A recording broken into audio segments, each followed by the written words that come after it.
But anywho, I am Felicity Ruby Mae, grateful recovering alcoholic and addict. So I've been kind of trying to prepare myself for this share all week long. 'Cause I've never told my story in a meeting. I've never really had the courage just to say, this is where I come from. This is all the mistakes I've made in my past, and this is why I am the way I am, But recent events just made me realize I need to have the courage to speak up. It's like, if it scares the shit out of me, it's a pretty good sign that I need to. So, yeah, growing up, my parents got divorced when I was 3, and I lived in a lot of uncertainty there, cause my parents were so different, right? Go to one rule, it'd be to one extreme. Go to one house, it'd be to one extreme. Go to the other house, it'd be to the other extreme. One was very disciplined. The other one was just like, do what you want, right? Interesting thing, the disciplined one was a nurse. The do what you want was military. And so growing up, I was bullied all through 6th grade, and I acted out. They put me on a medication that gave me a psychotic break when I was a kid, and I ended up doing something not so savory that I still cringe about, to this day. And I don't know, part of my story that's one of the hardest things to face is I tried to drown my friend when I was in 5th grade. Because I just didn't know how to have a friend that had a friend other than me, right? I get so fucking jealous because, I don't know. Maybe the thought in my head was how dare someone other than me? Are they gonna leave me because they have them now? I just felt so unworthy of anything, right? And so I lived in fear, lived in constant fear my whole life, even up until now. And when I was 12, I had this person that I considered a friend until he peer pressured me into sleeping with him. I gave myself to him, and that's how I lost.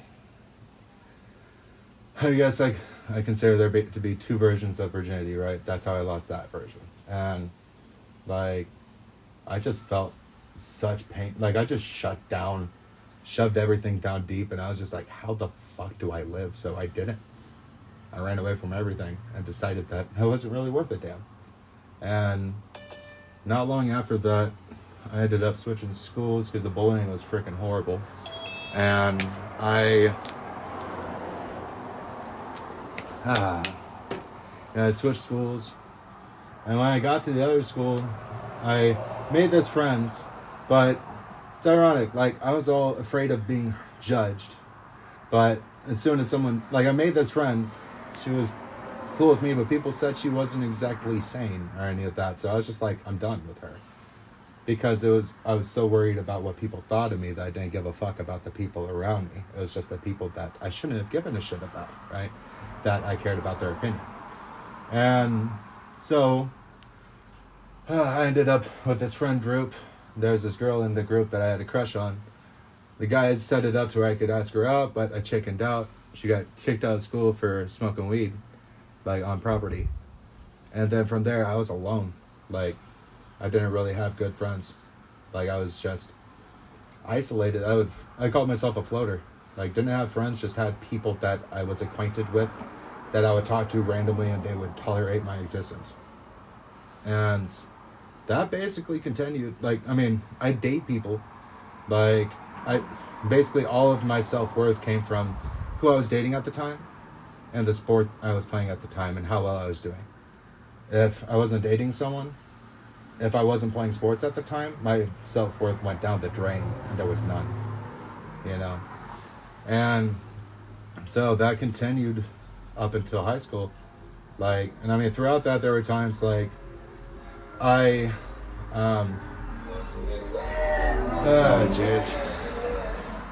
about that. There were times where people would come into my life, be friends with me, but it wouldn't be there to last. I want to be real friends because I wasn't in a place where I could accept anything other than like half-ass friendship, half-ass connections. And so I went through my life like that up until my sophomore year, caused a sexual harm to someone, and in doing so cheated on the person that I loved at the time. And like then I got myself kicked off the soccer team, and I decided I wasn't worth a goddamn. Like I decided that I deserved to die. I deserved to never speak again. So I put on headphones and I didn't take them out. I put on headphones, and when I'd be around family, we'd go out to family dinners and I'd wear headphones the whole time. Like when I was walking around the house, I'd wear my headphones. Like the only time I wouldn't is when I was when I was with someone that was dating. You know, and like it got to the point where I'd done that. I did that throughout my entire addiction, and I just didn't know how to have any kind of relationship, like let alone like understand boundaries and social norms, because I'd never really been involved with society. I isolated myself because that's what I decided I deserved. So throughout that, I had like multiple suicide attempts, and then I tried to harm one of my best friends in a sexual way. Thankfully, I'm making the amends there. We're working things out, healing things there, you know. But then there were times throughout that, like I would get manic episodes that I got bipolar, right? Duly blessed. And I would attack my dad. Like there was one time when I was a young kid, I attacked my dad with a baseball bat. There was times where I attacked, like just came at him and tried to swing at him. Then there was this one time I remember I came out, well, on my grandparents' 50th anniversary. I don't claim them anymore, but like we went to this hotel. There were box wine there was box wine in the fridge. Well, fridges all around the hotel, and I filled up a water bottle over and over, just getting plastered. Then my mom confronted me about it later on, and I slapped her. And like that, like those behaviors made it to where I was horrified to face who I really am. Made me at the time have a realization that who I am shouldn't be there, shouldn't exist. So I made sure she didn't. I shoved her down deep. I kept hiding. Like I would only date people I wasn't attracted to, like people that I had no real interest in. It was just like, okay, this person is going to take care of me. They're going to keep a roof over my head. They're going to keep me fed. Because I have no belief that I can take care of myself in this time, you know? Like, I have no belief that I have any capability of taking care of myself. So I just kept bouncing from relationship to relationship, and in between, I would depend on my dad. And, like, he would cover the bills, keep a roof over my head. And there were rare periods where I took care of myself financially, but they weren't consistent. I never had any faith at all that I could take care of myself. And so there was this period when I was I ended up having a kid when I was 20. His name's Oliver. Like, I love him. And I ended up staying away because I was terrified of myself. I didn't think I could trust myself. I was like, will I hurt him if I'm there? Like, I stayed away. And I didn't really know how to talk to my kid. I was just sitting there like, what the fuck do I say? Like, I didn't know how to socialize because I lost that skill. I had to learn that in recovery, like how to actually talk, you know? And I know it's weird considering how I am today, but I ended up, when he went to the NICU when he was born, because he was born a preemie, I took my ex's car. We only had one car. And I was like, I'm going to keep going to work and then drive to Kansas City to come visit. But really, it was just driving to Kansas City to smoke at my favorite smoking spot. And, like, Then there's another kind of harm that I did. It wasn't really any direct harm. It didn't really harm anyone else. It just harmed my psyche and made me think I wasn't worth a goddamn. And like but also I didn't go up to the hospital. She was walking to and from all the time. I just left her to it, you know. And through all of this, I was reinforcing my belief that I didn't deserve to live, right? I mean, at that point, I'm pretty sure I had like 6 suicide attempts. So, like, maybe 5. And so, my ex, like, for a while was there. And then, like, I would go up every once in a while. I remember one thing that I tried to shove down deep when my son was born was I had this thought when he was born, like, there's a show I absolutely love. It's called How I Met Your Mother. And during that show, one of the characters at close to the very end of the show has a kid. He's one of those people, like, he never wanted kids. Like, he was a eternal bachelor, right? Playboy. And then he has this kid, and it's just like, starts crying. It's like, I love you, everything I have and everything I am is yours forever. And that's how I felt with my son. But I was afraid to face that. I was afraid to love someone that much. I was afraid to love someone at all. And so I ran. Like, when we went back to the house, and I guess during that time I stayed with my sister, but it was more like I would crash there, take a shower, go smoke weed, come back, crash there, take a shower, come back, you know. Like, I allowed myself zero connection to anybody. And that way I was kind of torturing myself day in, day out. Like, the reason I got into smoking cigarettes is I was like, smoking cigarettes leads to cancer. And I feel like I deserve cancer. So that's what I'm going to do. Like, the reason I got into using and drinking is, like, I hate drugs and alcohol with a passion. And I hate myself all the same. So that's what I'm going to do. And I just decided that from a long, long time back that I didn't deserve peace or recovery. And sure, I mean, I used because I wanted to numb that pain. I wanted to feel okay.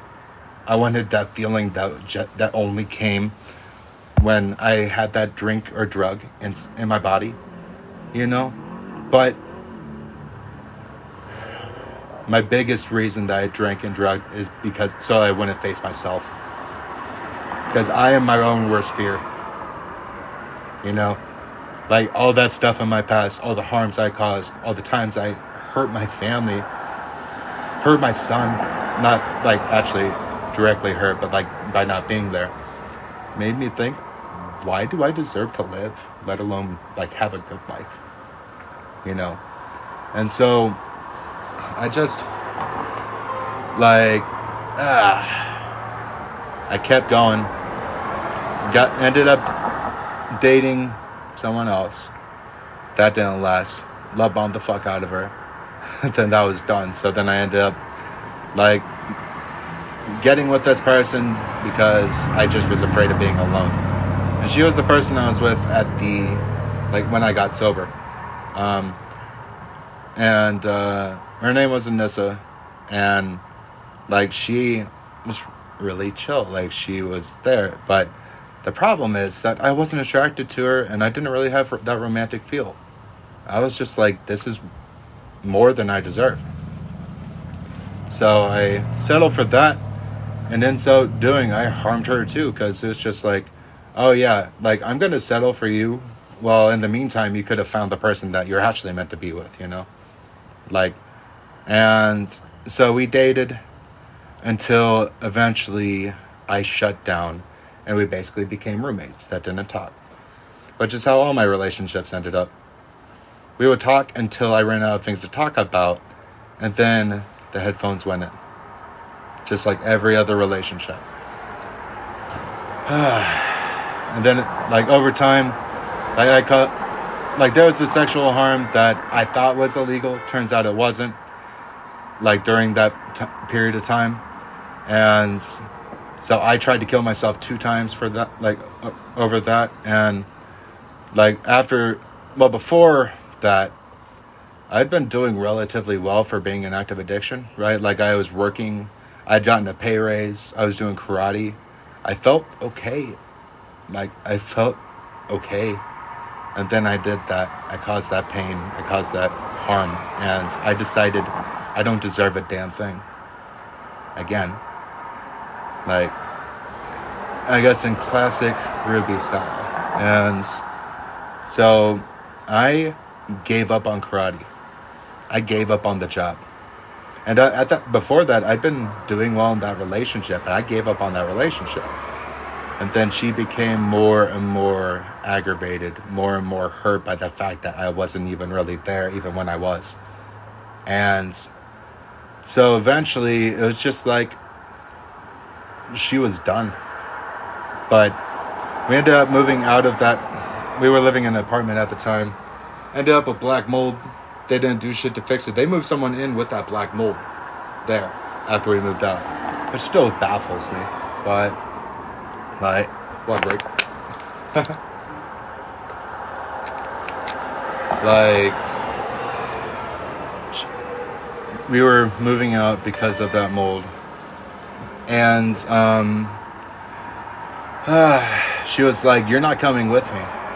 Like, you're not going to be allowed to stay with me. And so it's just like, I went to the homeless shelter, but I was like, one of my worst fears was being homeless. And tied to that was my fear of being raped, my fear of being assaulted, my fear of being mugged. Like, all of these fears tied in. I'd been to the homeless shelter multiple times before. And each time I was just like, I manipulated my way into not having to leave because I was horrified to leave that. Like, to leave. To be on my own, carrying everything I own. And I guess it was also like an ego thing, you know? Like I was afraid to be seen that way, you know? I mean, it's not like, like 6 months earlier, I had been like smoking meth or anything, you know? It's not like I'd just been sleeping around with anyone who would give me the light of day, right? It's not like I've been doing all these things to degrade myself this whole time. Being homeless is the breaking point. Like, that's the thing I won't do, right? And so that's one thing though, I was so fucking spoiled. I was so damn spoiled. I just thought the world owed me. And life and recovery is showing me that the world doesn't owe me shit, right? I mean, I owe myself a lot. I owe myself an amends that I try to do every day. I owe myself an amends that I'm making today by being open with you guys, you know? Like, I might live in constant fear, but that doesn't mean I have to be paralyzed. Right? I mean, I went through all that. Ended up, I would stay with my ex, when I would make sure we would get back to the shelter too late for me to, like, get in.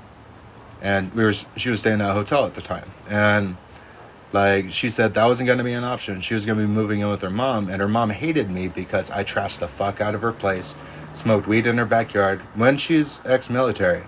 And, like, completely against it. I just didn't give a fuck. I know, surprise, surprise, an alcoholic not giving a fuck. And so, like, eventually I just decided I'm going to kill myself. That's it. I can't be homeless. Right? So, last night I stayed with her. We were arguing. Well, it was more like she was arguing. I didn't know what to say, so I was just sitting there. And I just sat there the whole time thinking, I'm going to take this knife and stab myself in the chest after this. So, I listened for like 2 hours. Or I don't even know how long it was. Honestly. And afterwards, I brought the tablet in the bathroom, brought my knife. Like, I was just like, I'm going to give myself a little bit of anime. Take a little bit of a bath, then do this. And so I watched a little bit, and then I decided it was time. Put the knife to my chest, and my higher power stopped me. And then she came in like 30 seconds later. Like, God shot. Big ass God shot right there. And because I planned on trying again. Like, that was my plan. And so I told her what I'd planned to do, started crying, showed her the knife, talked about it. I decided to go to rehab. I looked up luxury rehab. I ended up in Florida. It was more of a vacation, getting sober, really. I mean, I was introduced to the program, did part of what I needed to do for about 3 months, and then I gave up. Decided I wasn't worth it, and just kept fading into that alcoholic oblivion, right? Like, I mean, I found a little bit of peace and just decided I wasn't worth it. And, like, that caused me a lot of pain. Just every time I would decide I don't deserve peace. Every time I would decide that I deserve to be thrown in the trash. That just made me fucking hate myself by a lot. And I still carry that hatred, like, heavily, you know. It's a huge part of my story, and as you've seen. And I got down there, worked a bit of a program. I'd say about a little bit more than halfway for a little bit, and I was just like, none. And I did make some wonderful connections while I was there. Like, my sister that I introduced earlier, I met her down there. That was a huge blessing. I met another sister down there, and one of my brothers down there, and like, I got to know how wonderful it was feeling the connection with my higher power when I was in the ocean. Like, that was beautiful. That was amazing. And that's what introduced me to the possibility of peace. So I have no regrets there, but I guess it's just the fact that I wasn't ready, right? But I quit doing the work. My time ran up there and flew back here on my mom's dime. And then I started going to meetings and relapsed a month and a half later. And during that relapse, I spent like a week and a half. It was okay-ish. Like, I'd say it was like service level hell, you know. That last half week was like depths of the pit. Like, I felt so lost. I was in so much pain. Like, I was manic as hell. I had homicidal thoughts about going back to using meth. And I just, like, I dealt with it for 2 days. And on that third day, I was just like, I don't want to deal with this for the rest of my life. I don't want to put myself through this kind of torment the rest of my life. Like, I can't do this. Like, this is too much. Like, this is way too much pain, you know? So, the next day I gave my ex my weed stuff because I was still hanging out with her. And started going to meetings, not to steal soda and candy, but to actually go to the meeting. And I slowly but surely kind of found my way. Like, first sponsor was my second sponsor. First sponsor this time around was my sponsor from Florida. Like, second sponsor from Florida. And he helped me until I ended up with my sponsor after that. And he wasn't really in it, as evidenced by the fact that he relapsed a couple months after. So I fired him. And then I ended up with my third sponsor. And he was actually pretty great. Like, he helped me find my way through, like, partially through the third step. And, like, going through the steps, like, it was easy to admit that I was powerless and my life was unmanageable. My life was nothing but powerlessness and unmanageability. The harder thing was deciding that I was worth it. That I was worth doing the work, you know, and like deciding to do it. Like, that second step, being entirely willing to, like, turn it over, right? Do what I need to do. That took a while, but I don't know. Sometimes it feels like I still haven't. Like, I haven't gotten to that point. Like, turning over my will and my life over to my higher power as I understand her. That is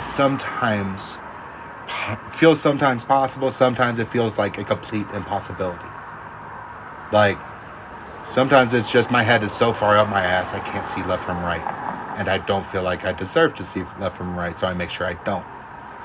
And like my fourth step, like taking an inventory, like, I mean, if I don't think I deserve peace, I'm not going to take a thorough inventory, right? So I made sure it wasn't thorough, right? And then I did little 4 steps here and there after that. I found a little bit of peace, but I didn't really find the whole solution. And then 6 and 7, like defects of character, I did that so half-assed. I was like, okay, I'm doing this prayer, now I'm good, you know? Like, it just wasn't realistic. Like, I didn't realize the fact that you actually have to work on that.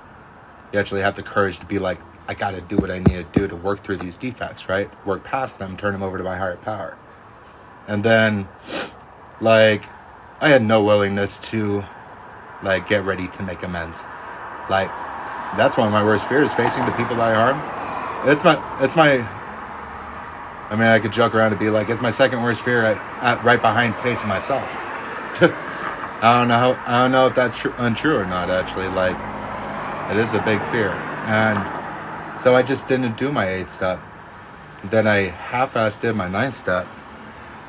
And then I do my 10th step when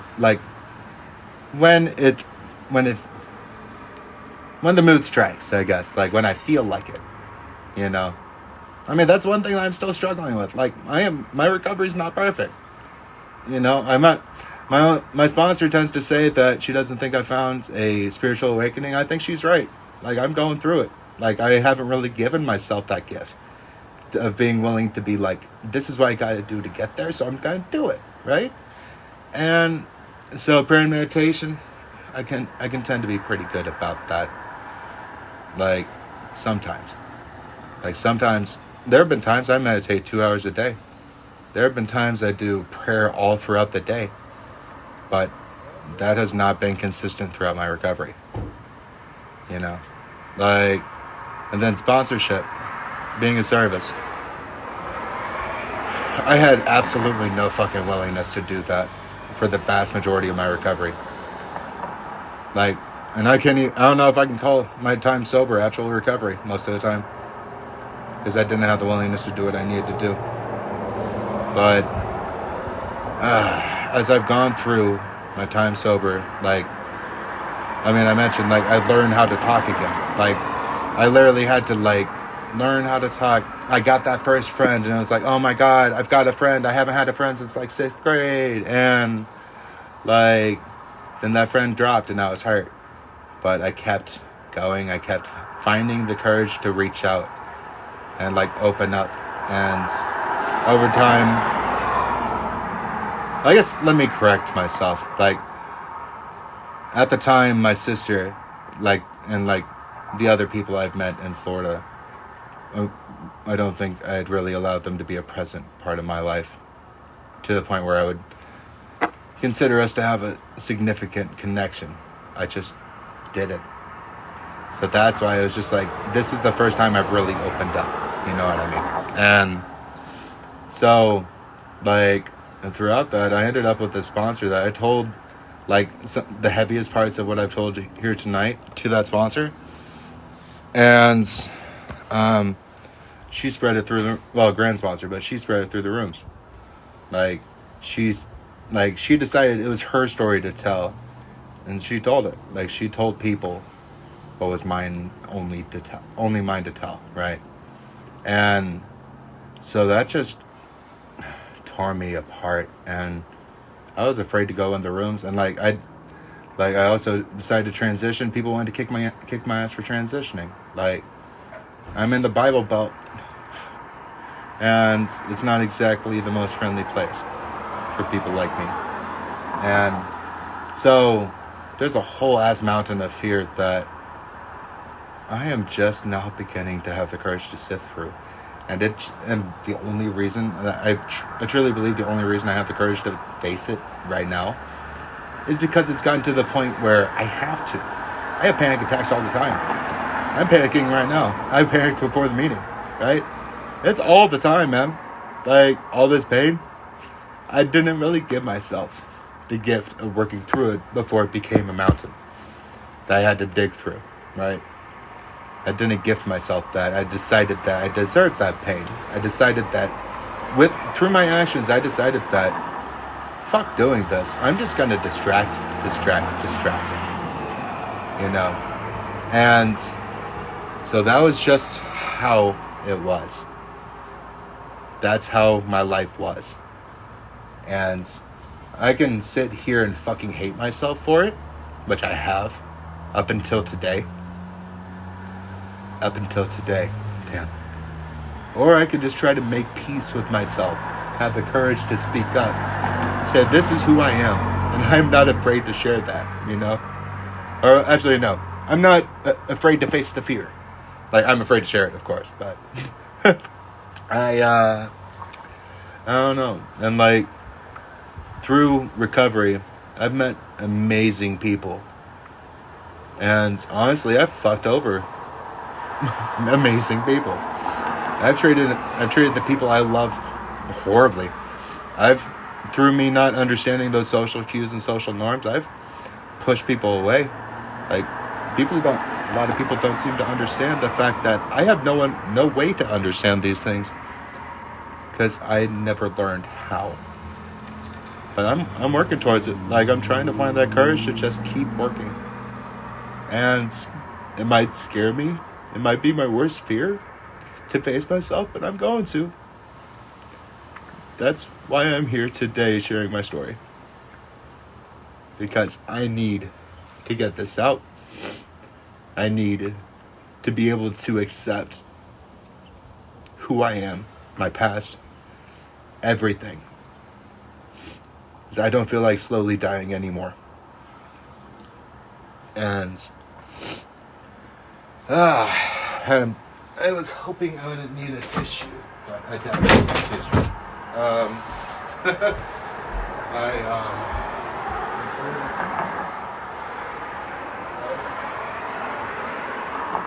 Like, such beautiful people. Like, my chosen mom, Sarah, also my sponsor.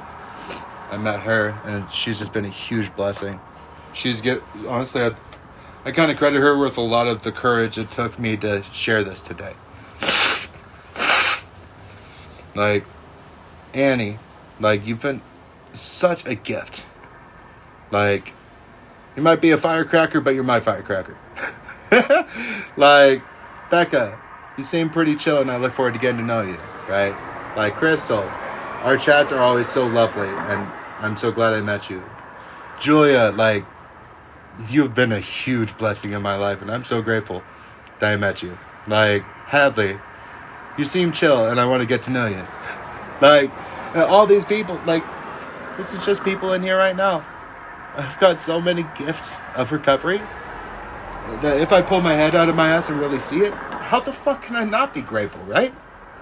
How the hell could I look at my life and be like, this isn't worth it. Like, I deserve to die. Like, why am I even doing this? Like, how can I do that? When I see that, like, my goofy ass has brought in such wonderful people into my life, I want to see what they see. I want to face that fear and stop running. So, before I break into complete and utter tears, I'm gonna pass on my time